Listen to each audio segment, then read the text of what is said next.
જય આદિવાસી, જય જોહાર.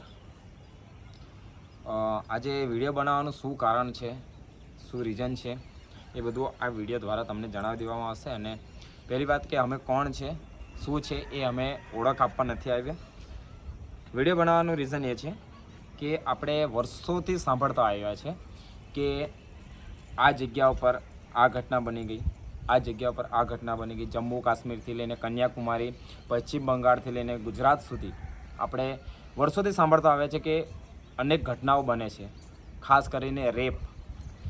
તો આ ઘટનાઓ ધીરે ધીરે ધીરે ધીરે કરતાં અંતર ઓછું કરતી જઈને આપણા જિલ્લા, આપણા તાલુકા, આપણા ગામ સુધી, મતલબ આપણા પડોશમાં આપણી બેન દીકરી સુધી પહોંચી ગઈ છે.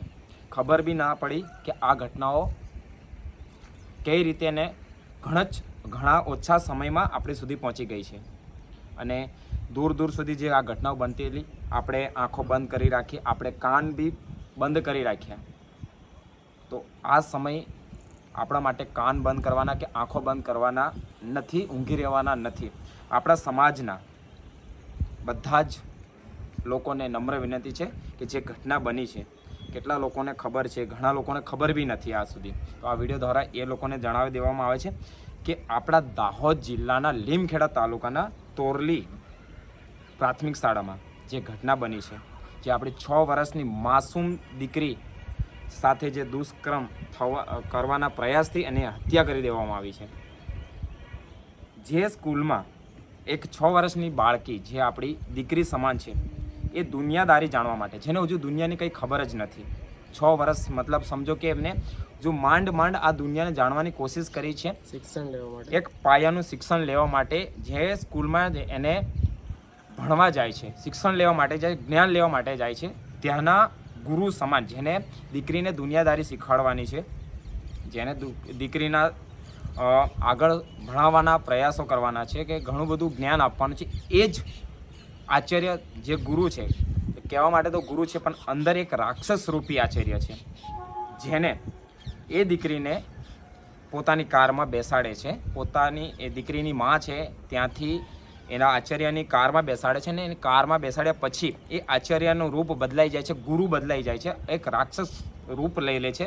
અને એવા પ્રયાસ કરવામાં આવે છે, દીકરી સાથે દુષ્કર્મ આચરવાના પ્રયાસ કરવામાં આવે છે, અને દીકરી બૂમાબૂમ કરે છે. અને આ લોકો સુધી આ અવાજ પહોંચી જશે, બહાર અવાજ જશે, એના ડરથી એ આચાર્યએ એનો અવાજ રોકવાના પ્રયાસ કર્યો છે. એનું મોઢું દબાવીને એને શ્વાસ રોકવાના કારણે હત્યા કરી દેવામાં આવી છે.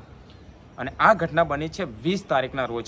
અને આજે 25 તારીખે અમે આ વિડીયો બનાવી રહ્યા છીએ. અમે થોડો લેટ વિડીયો બનાવવાનું કારણ એ છે કે માહિતી પૂરી ઇન્ફોર્મેશન અમારી સુધી પહોંચી નથી, અને વિડીયોમાં પૂરી ઇન્ફોર્મેશન આપવા માટે અમે થોડો વેઇટ કર્યો છે. ઘણા લોકોએ બનાવી દીધો છે વિડીયો, ઇન્સ્ટાગ્રામમાં નાખી દીધો છે, બરાબર. તો આ લોકોને ઘણાએ તો એમ કીધું છે કે રેપ થઈ ગયો છે, આવું કર્યું છે.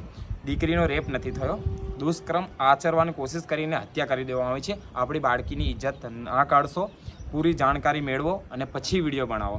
તમે પોતાના વ્યૂઝ માટે, પોતાના સબસ્ક્રાઈબર માટે આ લાલચ છોડી દો અને પૂરતી માહિતી લઈને આ વિડીયો બનાવવાની કોશિશ કરજો. બધા વિડીયો બનાવો, સારી વાત છે કે આપણા સમાજની દીકરી સાથે ખોટું થયું છે અને એના માટે બોલવું જરૂરી છે, એક અવાજ ઉઠાવવો જરૂરી છે. અને વિડીયો બનાવવું ખાલી આપણી ફરજ નથી. ગમે ત્યારે ગમે તેવી પરિસ્થિતિ ઊભી થશે એમના પરિવાર જોડે, તો આપણે સાથે જઈને ઊભા રહીશું. એટલો તમે થોડોક સમય આપજો એમના પરિવાર સાથે ઊભા રહેવા માટે. જેટલા લોકો આદિવાસી દિવસ મનાવવા માટે અમદાવાદ, સુરત, વડોદરાથી આવીને તમે દાહોદમાં જે રેલી હોય એમાં નાચવા, ફરવા, કૂદવા માટે આવો છો, તો એટલા જ લોકો અગર તમે આમને સાથ સહયોગ આપવા તૈયાર થાઓ તો ઘણી મોટી વાત બને દોસ્તો. ઘણી જલ્દીથી એમને ન્યાય મળશે. અને સહયોગ આપજો એમના પરિવારને. જેટલા લોકો આદિવાસી દિવસના દિવસે ભેગા થાય છે, તો એના કરતાં પણ વધારે મોટી સંખ્યામાં લોકો એમને સપોર્ટ આપે, એમને સહયોગ આપે. એમના સહયોગની અંદર અમે પણ ઊભા રહીશું. આ વિડીયો બનાવવાથી અમારી કોઈ જવાબદારી નથી કે ખાલી વિડીયો બનાવીએ.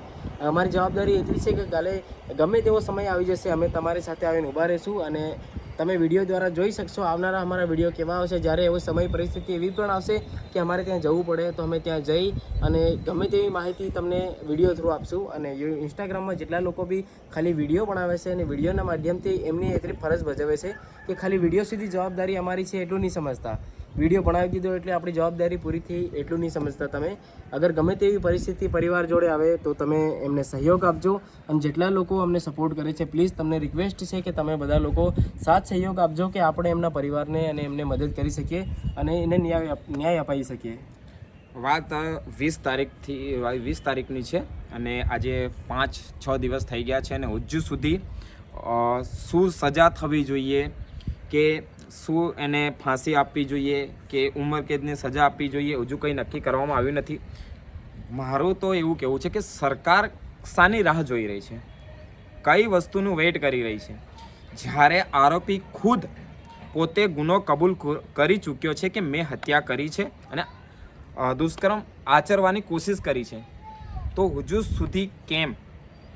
સુધી ન્યાય કેમ નથી મળ્યો? જ્યારે પોતે ગુનેગાર પોતે જ ગુનો કબૂલ કરી ચૂક્યો છે તો કેમ જ્યારે બીજા રાજ્યમાં કે બીજા સમાજની કોઈ દીકરી સાથે કે કોઈ બી ઘટના બને છે તો રોડ ઉપર લોકો આવી જાય છે, આંદોલનો થાય છે, તો આજ આપણો આદિવાસી સમાજ કેમ સૂતો છે?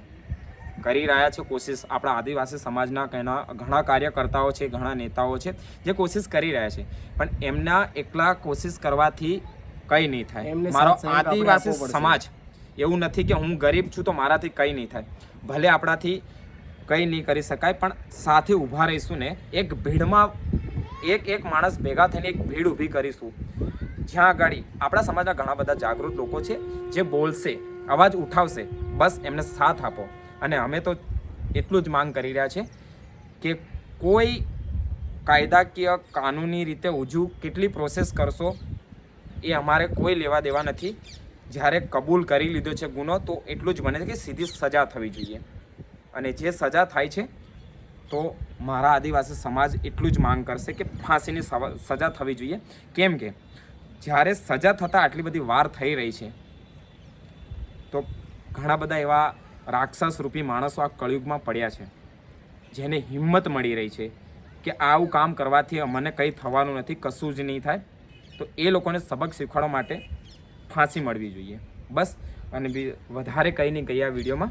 અમે અમારા સમાજના જે બી કાર્યકર્તાઓ છે એ લોકોને અમે આ વિડીયો દ્વારા એટલું કહીશું કે હજુ એકવાર આપણા આદિવાસી સમાજને એક દિવસ આપો. તમે કહેશો એ દિવસે આપણો આદિવાસી સમાજ ભેગો થશે અને આની સજા અપાવીશું અને અવાજ ઉઠાવીશું. અને જે પરિવારને આ દુઃખ માથે પડ્યું છે એ લોકોને દુઃખ સહન કરવાની ભગવાન શક્તિ આપે.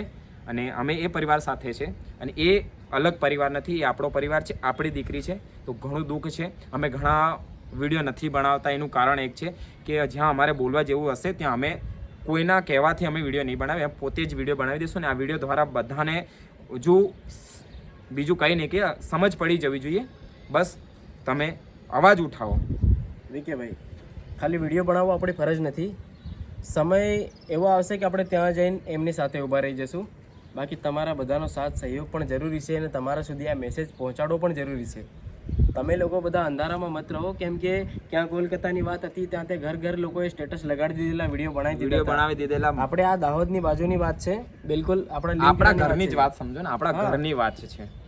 એટલામાં તમે લોકો આટલી વસ્તુમાં સહયોગ નહીં આપો તો પછી આદિવાસી દિવસ મનાવવા માટે તે અમદાવાદથી સુરતથી તમે જ્યાંથી પણ કામ કરતા બી આવી જાવ છો ને તો પછી તમારે આગલા વર્ષ કોઈ આવવાની જરૂર નથી જ્યારે આવી પરિસ્થિતિમાં તમે સાથે નહીં રહો.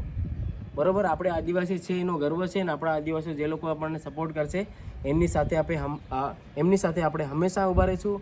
અને બસ જ્યારે આ છોકરીને ન્યાય અલાવવાનો થાય અને જ્યારે આ છોકરીને ન્યાય અપાવવાનો થાય ત્યારે બધા લોકો તમે સાથ સહયોગ આપજો. અને પ્રિન્સિપલ છે જેને દુષ્કર્મ કર્યું છે એમને બિલકુલ ફાંસીની સજા થવી જોઈએ. અને અમારો આદિવાસી સમાજ કેટલો સપોર્ટ કરે છે આ વિડીયો દ્વારા અમે તમને એક સંદેશ આપીએ છીએ, તમે જોઈએ અમે. અને અમારા આદિવાસી સમાજના જેટલા બી કાર્યકર્તાઓ છે, જેટલા આગેવાન બનેલા છે, જેટલા નેતાઓ બનેલા છે, એટલાને રિક્વેસ્ટ છે કે તમે એવો કોઈ એક દિવસ ફિક્સ કરો જે દિવસે અમારા આદિવાસી દિવસો એક સંગઠન બનાવે અને આપણે તે લોકો માટે ત્યાં અપીલ કરી શકીએ એને સજા આપવા માટે.